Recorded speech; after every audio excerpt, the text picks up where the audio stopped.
Journalistic writing versus excluding the truth. I wanted to touch on something called journalistic writing. Some artists are in conflict, and I do want to be honest. Not every artist is having this debate before they create their music. They may not be absolutely aware of the type of energy they are recording, but we cannot ignore its gigantic impact on the masses. Journalism is the production and the distribution of reports on current events based on facts and supported with proof or evidence. I want to be honest. Some will call some music trash or negative because some artists are rapping from a journalistic viewpoint. Artists have the right to speak from their neighborhoods and traumatic experience.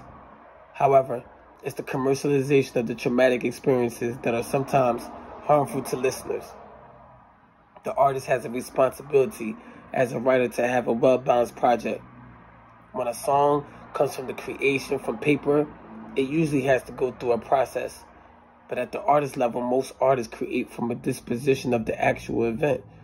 However, there are certain people who love to take raw art and make it cute in front of the masses.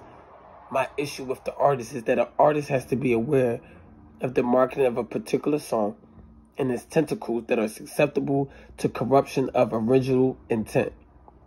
They have to be aware that there is multiple things at stake when one song that was meant to be journalistic in their traumatic experience is now being prostituted.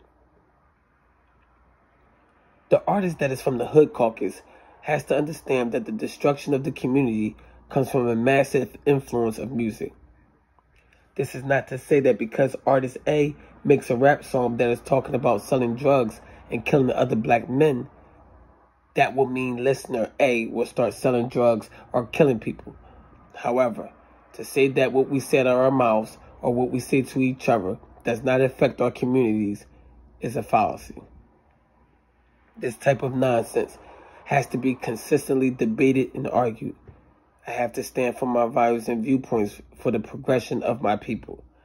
This is why we have to be serious about the difference between a journalistic style of hip-hop and the promotion of evil that is roaming our inner city streets and in the minds of so many youth.